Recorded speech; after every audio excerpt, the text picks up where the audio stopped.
6월 14일 월요일 사랑을 파는 곳 미국 몬태나주에 있는 편의점 세븐일레븐 한 매장에 본사의 매니저가 점검차 늦은 저녁에 들렀습니다.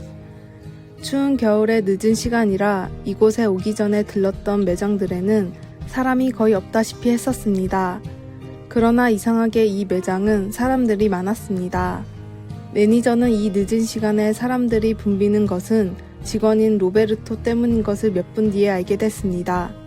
로베르토는 들어오는 손님에게 밝게 인사를 했고 조금이라도 도움이 필요해 보이면 주저없이 달려갔습니다. 특히 거의 문을 닫기 직전에 찾아온 한 노인은 고작 포장된 바나나 하나를 사려고 들어왔습니다. 로베르토는 마감 시간이 다 됐음에도 노인과 한참 이야기를 나누고 배웅까지 해주었습니다. 이 모습을 보고 깨달음을 얻은 매니저는 몇 달 뒤 승진을 해 미국 전 지점의 매니저들을 교육을 시키는 책임자가 됐는데 때마다 이 이야기를 하며 한마디를 덧붙였습니다. 우리는 단순히 물건만을 팔아서는 안 됩니다. 물건을 통해 사랑을 주는 것이 더 중요합니다. 마음만 충분하다면 어디서 무슨 일을 하던 사랑을 전할 수 있습니다. 하나님이 지금 나에게 맡기신 일에 충성함으로 복음과 사랑을 전하십시오. 오늘의 말씀. 우리가 이 계명을 주께 받았나니 하나님을 사랑하는 자는 또한 그 형제를 사랑할지니라. 요한일서 4장 21절. 오늘의 찬송 17장. 사랑의 하나님. 오늘의 만나. 주님, 전하지 않고는 견딜 수 없는 사랑이 충만한 삶을 살아가게 하소서. 주님이 주신 일터나 장소에서 최선을 다해 사랑을 전합시다.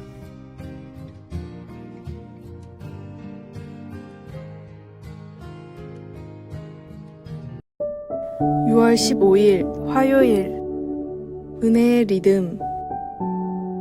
결혼한 지 66년 된 90대 초반의 한 노부부가 있었습니다. 그들은 자녀와 손주들 그리고 뒤에 올 후손들을 위해 가족의 역사를 기록했습니다. 엄마와 아빠로부터의 편지라고 제목이 붙은 마지막 상에는 그들이 배운 삶의 중요한 교훈들이 들어 있습니다. 그 중에 이런 말이 있습니다. 만약에 기독교 신앙이라는 것이 너희를 피곤하게 하고 힘들게 한다면 너희는 예수 그리스도와의 관계를 누린다기보다는 그저 종교 생활을 하고 있는 것이다.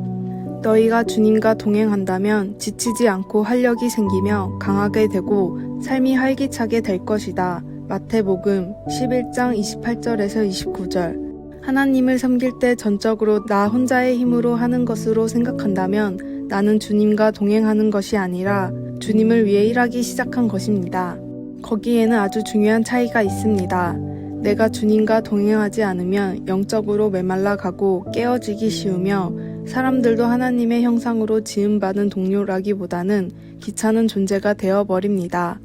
모든 것이 못마땅해 보입니다. 우리가 예수님과의 관계를 기쁨으로 누리는 것이 아니라 종교 생활을 한다는 생각이 든다면 그때가 바로 모든 짐을 내려놓고 주님의 자연스러운 은혜의 리듬에 맞추어 주님과 동행해야 할 때입니다. 예수님은 우리와 동행하기를 원하십니다. 말씀. 나는 마음이 온유하고 겸손하니 나의 멍에를 메고 내게 배우라. 그리하면 너의 마음이 쉼을 얻으리니. 마태복음 11장 29절. 찬송 440장. 어디든지 예수 나를 이끌면. 기도. 예수님, 오늘 내 열심으로만 하던 것을 주님의 은혜의 길과 바꾸려고 주님께로 나아옵니다. 아멘.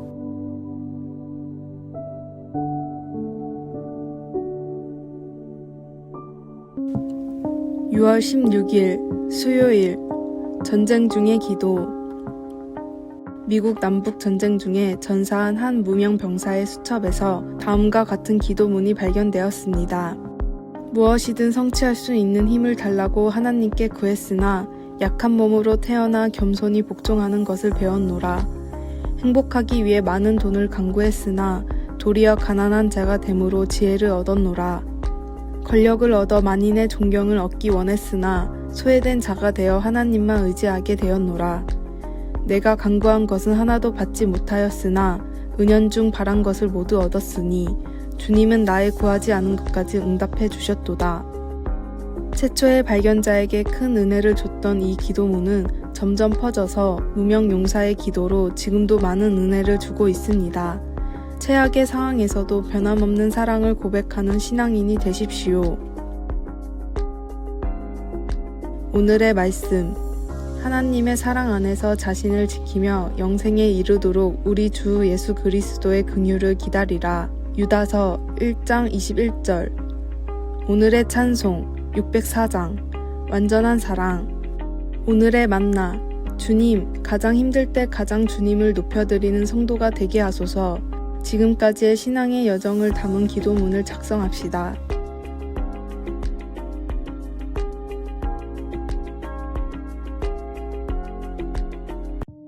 6월 17일 목요일. 웃는 이유.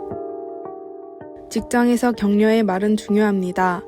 직장 동료들 사이에 나누는 대화를 들어보면 고객 만족과 회사의 이익, 그리고 동료 사원에 대한 존중이 어느 정도인지 대략 알 수 있습니다. 가장 성과가 높은 부서의 구성원들은 거절, 반대, 냉소적 말보다 긍정해주는 말을 6배나 더 많이 한다는 연구 결과가 있습니다.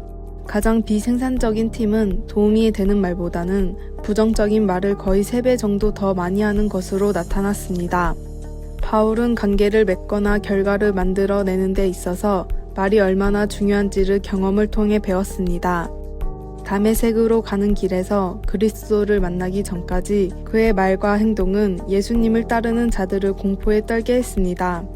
그러나 데살로니가 교인들에게 편지를 쓸 즈음에는 그의 마음 안에 하나님이 역사하심으로 위대한 격려자가 되었습니다.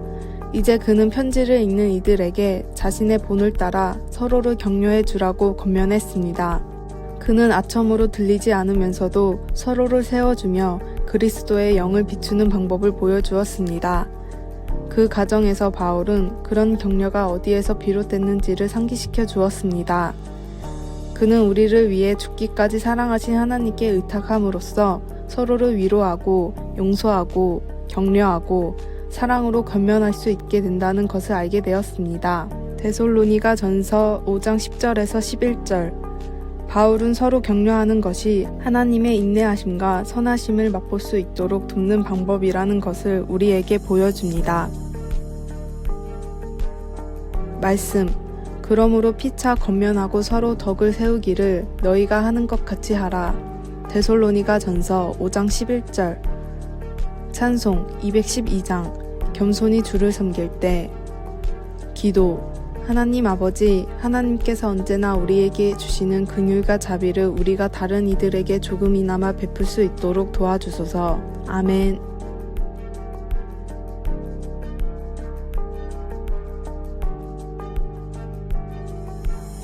(6월 18일) 금요일. 낙심의 원인과 극복. 목적이 이끄는 삶의 릭 워렉 목사님은 낙심의 특징을 3가지로 정의했습니다. 낙심은 보편적인 것이라 누구도 피할 수 없다. 한 번 낙심한 사람은 또 낙심한다. 낙심은 전염성이 강하다. 그리고 이 낙심의 원인을 다음에 4가지로 지목했습니다. 첫 번째, 피로. 두 번째, 좌절. 세 번째, 실패. 네 번째, 두려움. 그리고 마지막으로 느헤미야 4장을 기반으로 낙심을 이기는 4가지 방법을 제시했습니다.